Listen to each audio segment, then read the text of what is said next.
If you're anything like me, whenever you watch the Lord of the Rings movies and you see Rivendell, you think to yourself, well, that's my dream home. When can I move in? But alas, Rivendell is a fictional place, and I am but a millennial who is destined to live in rental apartments for the rest of my life. Building a palace carved into a majestic cliffside surrounded by waterfalls is just not in the budget for me.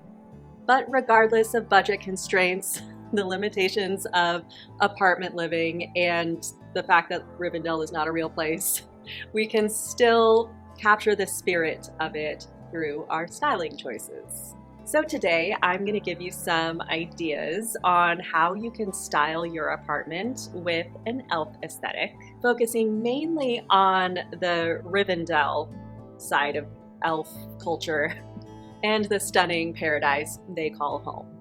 So if you're like me and you love Elfcore and you love the escape of fantasy and you feel like you've been dealt a great injustice by not being born with elf ears, look at this face.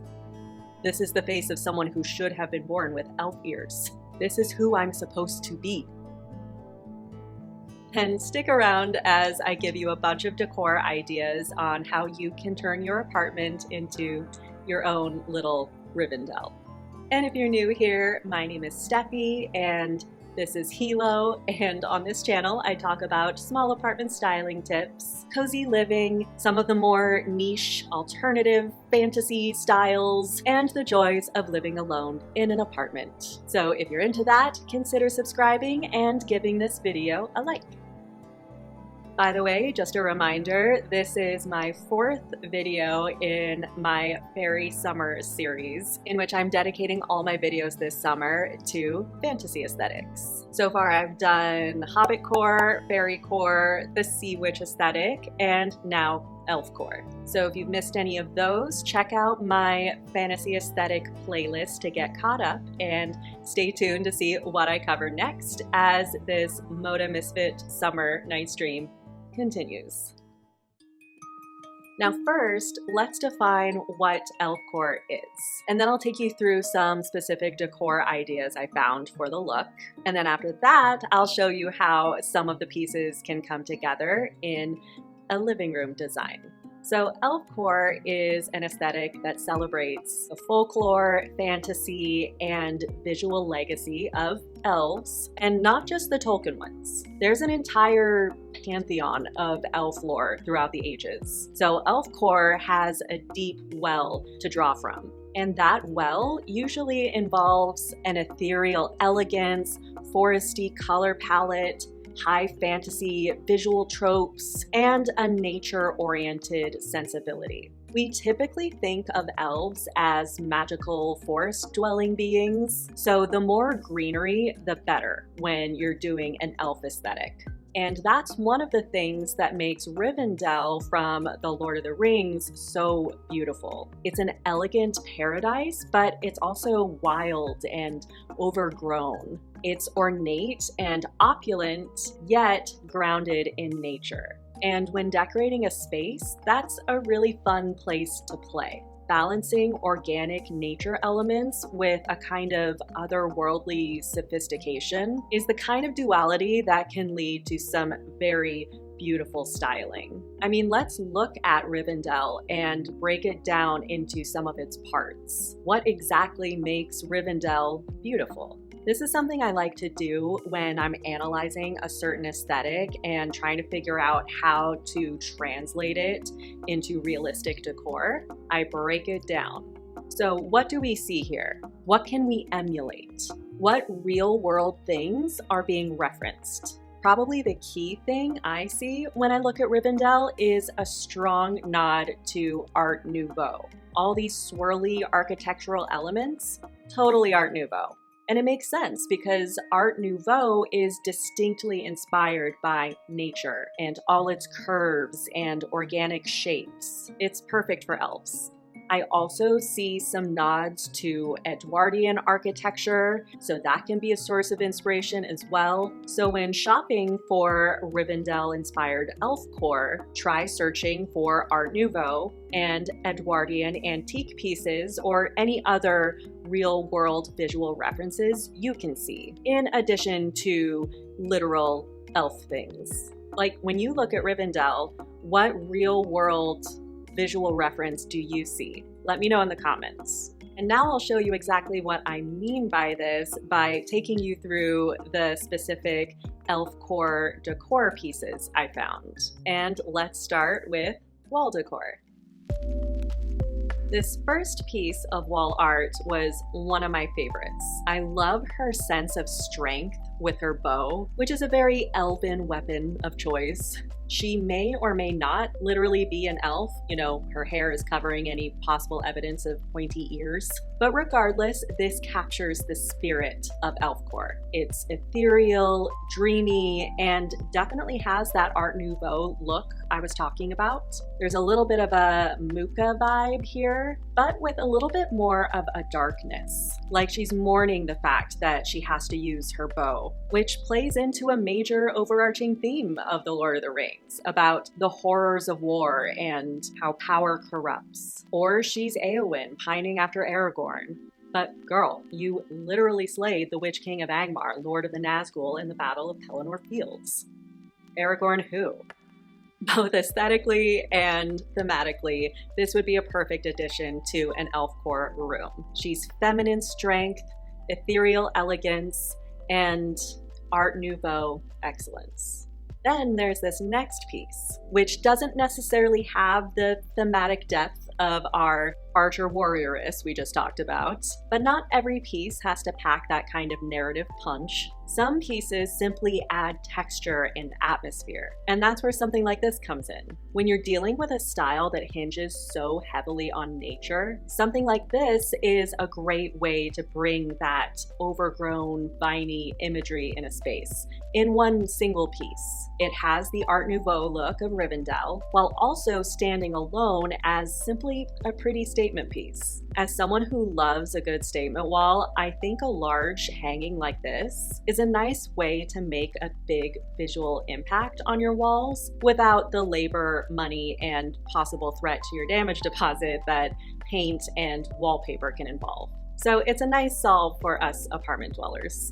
Moving along, we have this mirror. And yes, I am beating that Art Nouveau drum hard in this video. This is one of those things where I find it and I'm like, this looks like it would actually be found in the fictional place I'm exploring. In my mind, this is what the mirrors in Rivendell would look like.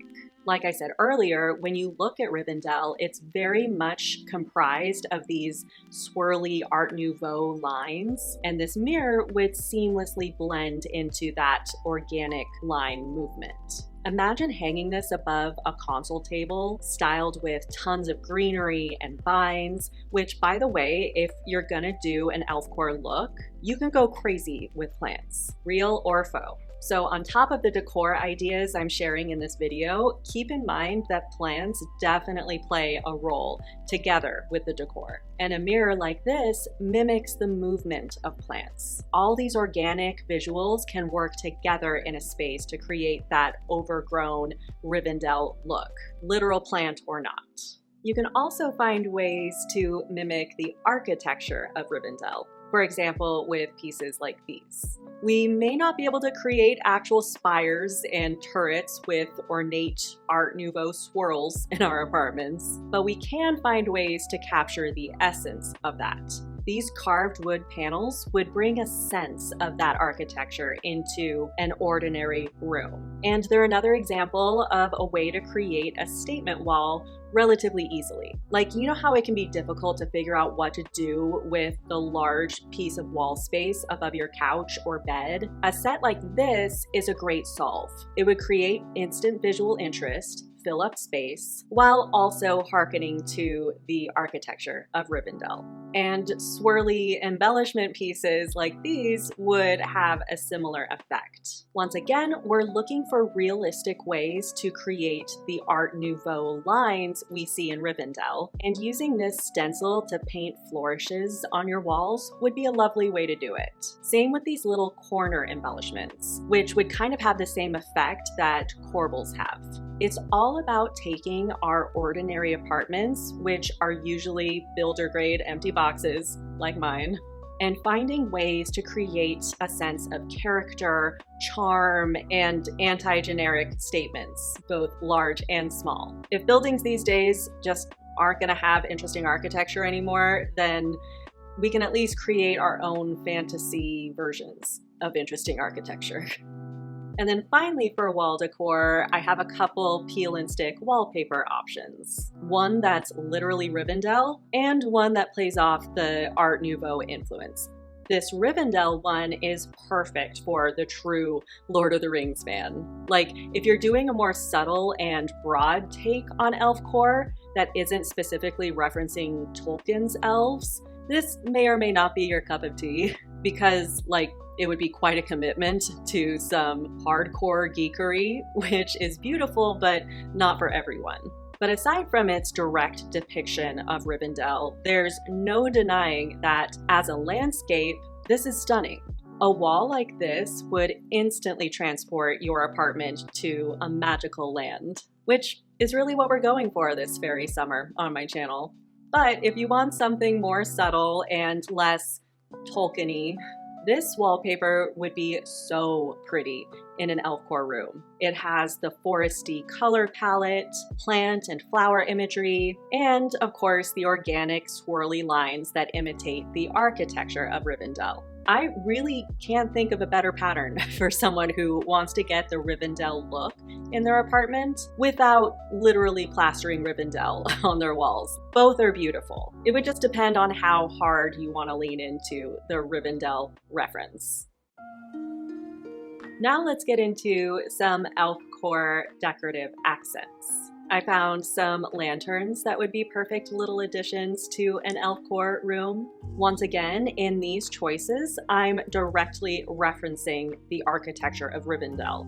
These two have the Art Nouveau lines we've been talking about, and this one I chose because of these little details right here. I noticed these have a similar shape to classic oil lamps. So the addition of oil lamps like these would be a super subtle and not even consciously noticeable nod to Rivendell. Are you starting to see what I mean about how when we're doing a fantasy-driven style, you can find creative ways to bring that style into your space without making it literal? Now, that's not to say that literal references aren't welcome. If you keep up with my videos, you know I'm all about incorporating the things you geek out about into your space in cute, stylish, and even cheeky ways. The girl who has Death Note manga as the focal point of her coffee table styling and a one-piece throw pillow on her couch has no room to judge.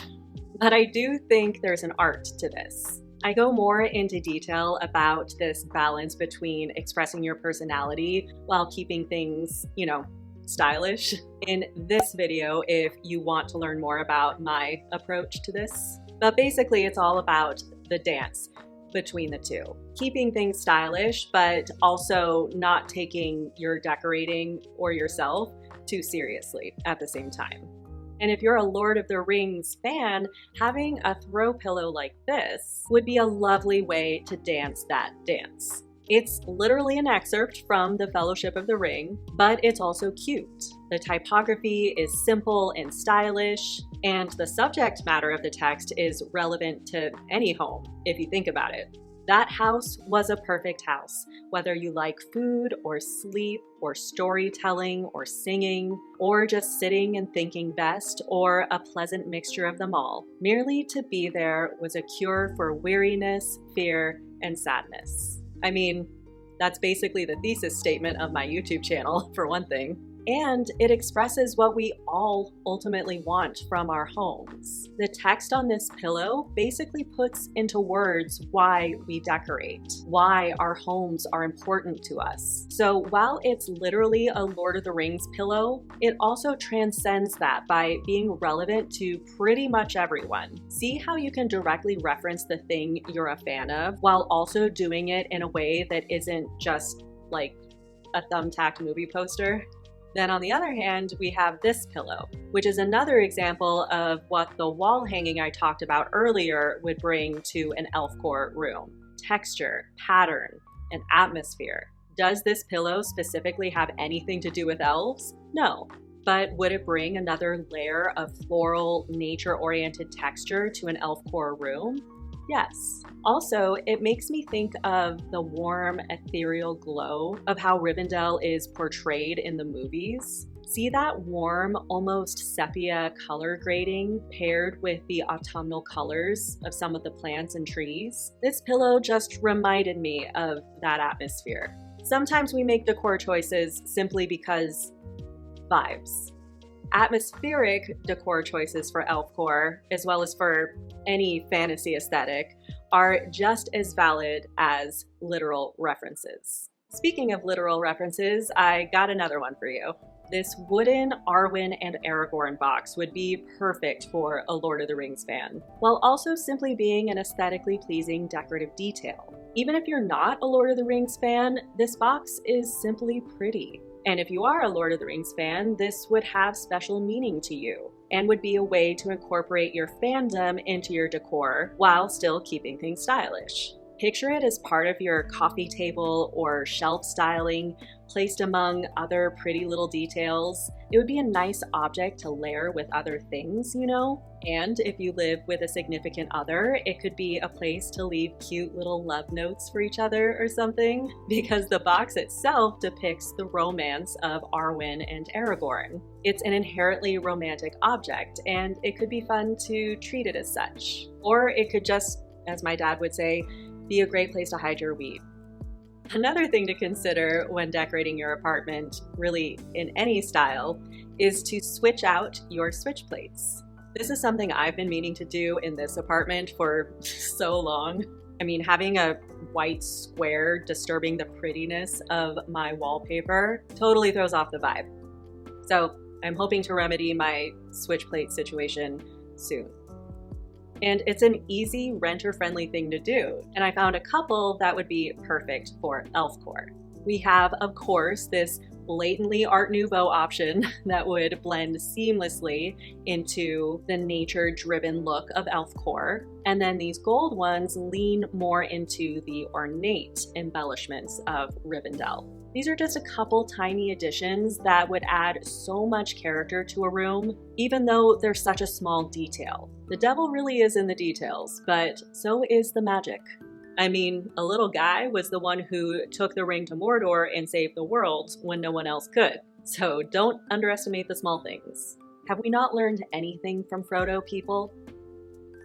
And then finally, for Elfcore decorative accents, we have one of the most fundamental visuals for Elfcore and specifically Rivendell, and that is vines and overgrown greenery. Now, like I said, this can be real or faux, just depends on what your relationship to plant death is. But either way, a key part of this look is having tons of greenery, like everywhere. Here are a couple garlands I found on Etsy. These look really pretty, but honestly, just do an Etsy search and you'll find all kinds of options. There's really no one way I can recommend you do this because it's supposed to be wild. Collect them over time. You don't have to go crazy all at once, unless you want to. Or take a trip to the nursery and buy some plants that aren't immortal. Actually, if you think about it, faux plants are more elf-like because of the immortality thing, but you know, either way. Creating a green oasis of any kind is definitely a good thing for this style. Next up, let's get into some lighting options. There's this brass chandelier, which has these little viney Art Nouveau shell embellishments. I mean, look at these intricate little details. They're definitely in line with the architecture of Rivendell that we've been talking about. I feel like this would fit right into an elven dining room lit by candlelight, or in this case, electric faux candles, where eating, drinking, and being merry is a given because the vibes are just so good. And then I have another chandelier that would definitely be a much more ornate option. This would be quite a showstopper. Like, could you imagine? And I will say the one element that doesn't quite fit the Rivendell look, at least in my mind, is the use of these little crystal droplets, just because they're a little bit on the glam side. But I'm not the kind of girl to say no to sparkles in any scenario. And the rest of the chandelier is just so whimsical and fairy tale-like. I think it would be lovely for this style. And then another really great fit for Elfcore would be lighting in the shape of flowers, like this table lamp. This would add an instant air of whimsy as well as an antique touch that would be so pretty. Not the biggest fan of the dragonfly detail here, but that's definitely a me problem. It's a lamp that celebrates nature, bugs and all, which is definitely in line with Elfcore. And then finally for lighting, if you want something a little less showy, but still has a bit of a whimsical vibe to it, you have this floor lamp. It would also bring an antique-y look to a room, and you also have this little touch of the Art Nouveau we're going for here with this embellishment. Something like this is just so classic. It would fit with so many styles, but I especially love it for the elf aesthetic. So those were the decor pieces I found. Now let's see how some of them could come together in an Elfcore living room design I created. And of course, I had to go with the Rivendell wallpaper in this design. I just had to see how it might look, and frankly, I think it's really pretty next to all these Art Nouveau nods. It really does look like an elven paradise in here, and for anyone who wants to feel seriously transported to another world in their apartment, this would be a way to do it, all right. You could go more subtle, of course, like in this version of the design I created. Still very pretty, still very Elfcore. See how these carved wood pieces give that sense of Art Nouveau without the room having the actual architecture of Rivendell, and how the nature-oriented side of Elfcore is present through wood materials, organic lines, and plant and flower imagery. But it's also balanced with that Rivendell majesty with something like this ornate chandelier. And you'll see I've also found some furniture to complete the look. A simple green sofa with a wood frame, which is a subtle foresty reference. Then this coffee table is absolutely perfect for this style with its live edge wood and Art Nouveau legs. It's seriously Rivendell Elfcore in coffee table form. And then this console table is another lovely addition. To me, it looks like something you could actually find in the halls of Rivendell. And the vines here also harken to that wild, overgrown look. And then I found a rug to drive home the Art Nouveau styling I'm going for here. All in all, it may not be actual Rivendell, but do you see how the spirit is captured through this design, especially when you see this more realistic rendering of it? No matter how much we love fantasy, the reality is that the average apartment is not made up of ornate spires and turrets surrounded by waterfalls and trees or carved into a majestic mountain. But that doesn't mean we can't put up a little bit of a fight against reality. We can use interior styling to translate the fantasy in our spaces, bend it and shape it into our own within the confines of reality. The important thing is to achieve what's written on this pillow. Whether you want to do the Rivendell look in your apartment or not, you can't deny that Tolkien was spot on in terms of his sense of home. So that was my take on Elfcore. I cannot tell you how absolutely thrilled I am by my little cosplay that I got to put on for this video. I've honestly never felt more beautiful than I do in this very moment. I mean it when I say this is what I'm supposed to look like. Like, I'm dead serious. I wish it were socially acceptable to go out in normal life looking like this. Like, why isn't it, by the way? Why is it that we can wear necklaces and rings and, you know, all kinds of other accessories? But why is no one doing this? Why is no one doing this? Like, it doesn't have to just be for the nerds, you know? It's just undeniably pretty. Why aren't we doing this? Actually, I can tell you why. It's actually very painful. My ears in the back of my head are not doing great right now, so I don't know. I just feel like this should be more socially acceptable. That is all I'm saying. Anyway, if you want more inspiration for these fantasy aesthetics, then definitely watch this playlist of mine next and get caught up on this fairy summer that we're doing here. And let me know what fantasy aesthetic you think I should cover next. This is honestly maybe the most fun I've had on my YouTube channel, so this might have to go further past summer. I might just become a fantasy girly YouTube channel. I mean, I feel like maybe this is just who I've been all along. Ouch. Oh God. Oh, that feels so good. This is a torture device. Look how pretty these are, though. Like, come on. That is just, that's so pretty.